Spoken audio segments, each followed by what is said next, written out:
Hello student, তোমরা যারা ক্যালকাটা ইউনিভার্সিটির আন্ডারে 6 সেমিস্টারের ছাত্রছাত্রী আছো এবং তোমাদের রাষ্ট্রবিজ্ঞান সাবজেক্টে অনার্স আছে, তোমাদের জন্য আজকের ক্লাসটা খুবই গুরুত্বপূর্ণ। আজকের ক্লাসে তোমাদের ডিএসসি A4 এই পেপার থেকে বিগত বছরের প্রশ্নপত্র থেকে এসএকিউর সমাধান নিয়ে আলোচনা করব। তোমরা আজকে ক্লাসটা সম্পূর্ণ দেখো। প্রথম প্রশ্ন, কবে এবং কোন চুক্তির মাধ্যমে সার্বভৌম জাতিরাষ্ট্র ব্যবস্থা উন্মেষ হয়েছিল? 1648 সালে ওয়েস্টফেলিয়া চুক্তির মাধ্যমে ইউরোপে আধুনিক সার্বভৌম জাতিরাষ্ট্রের সূচনা হয়েছিল। প্রথমে এটা 2023 সালের প্রশ্নপত্রের সমাধান আলোচনা করছি। তারপরে সার্বভৌম রাষ্ট্র ব্যবস্থার বিবর্তনে 1815 সালের ভিয়েতনাম, দেখো ভিয়েনা চুক্তির একটি তাৎপর্যপূর্ণ অবদান চিহ্নিত করো। দেখো এখানে অ্যান্সারটা আছে, ভিয়েনা চুক্তির ইউরোপের ক্ষমতার ভারসাম্য প্রতিষ্ঠা করে, যা ভবিষ্যতে যুদ্ধ রোধ করা যায়। দেখো আমি খুব ধীরে ধীরে স্ক্রল করে যাচ্ছি, তোমরা অ্যান্সারগুলো দেখে নাও। যেমন গয়ের দাগের প্রশ্ন আছে, আধুনিক রাষ্ট্র ব্যবস্থার তাত্ত্বিক বিবর্তনে যা বোদার গুরুত্বপূর্ণ অবদান, তিনি হচ্ছে সার্বভৌম তত্ত্বের প্রবর্তক। ঠিক আছে, তারপরে দেখো সাইলেন্ট স্প্রিং গ্রন্থের লেখক র্যাচেল কারসন, এটা মোস্ট ইম্পর্টেন্ট প্রশ্ন। গ্লোবাল ইকোনমিক্স কথাটির অর্থ কী? দেখো অ্যান্সারটা করা আছে। তারপরে ব্রিটন উডস সম্মেলনে অদ্ভুত দুটি অর্থনৈতিক সংগঠনের নাম। নেক্সট দেখো বাকি প্রশ্নের উত্তরগুলো তোমরা দেখে নাও, স্ক্রল করে যাচ্ছি। তোমরা জানো তোমাদের জন্য বিগত বছরের প্রশ্ন উত্তর খুবই গুরুত্বপূর্ণ। তোমরা অনেকে বলেছো যে স্যার বিগত বছরের এইগুলো প্রশ্ন উত্তরগুলো আমাদের করে দিন, সেই কারণেই তোমাদের বিগত বছরের প্রশ্ন উত্তরগুলো আমি শেষ মুহূর্তে তোমাদের সমাধানটা দিলাম।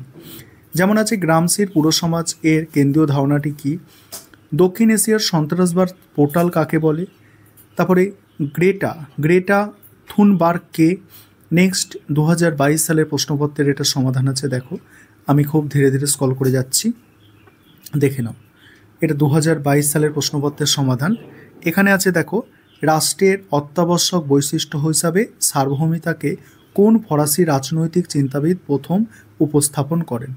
দেখো আমি স্ক্রল করে যাচ্ছি, বাকি প্রশ্নগুলো তোমরা দেখো। যেমন উঙার দাগের প্রশ্ন আছে, আন্তর্জাতিক রাজনৈতিক অর্থনীতির অধীতব্য বিষয় কী?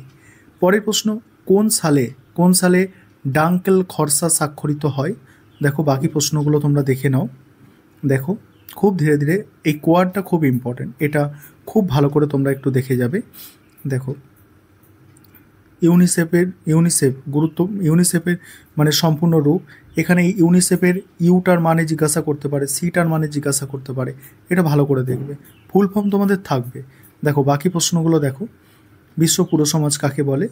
এবার 2021 সাল, এটা 2021 সালের প্রশ্নপত্রের এটা সমাধান আছে।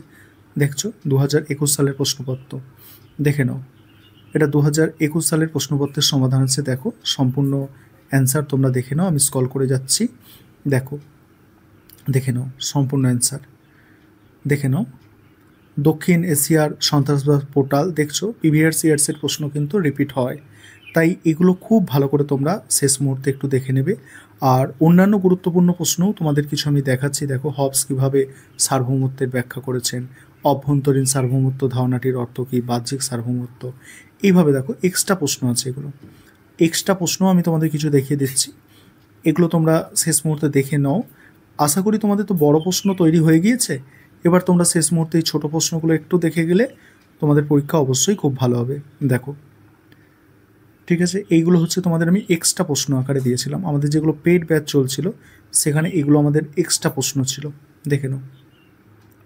তোমরা তোমাদের সুবিধা মতো স্ক্রিনশট করে নিতে পারো। দেখো সেখানে এক্সট্রা প্রশ্ন আমি কটা দিয়েছিলাম, দেখো এক্সট্রা প্রশ্ন 30টা ছিল।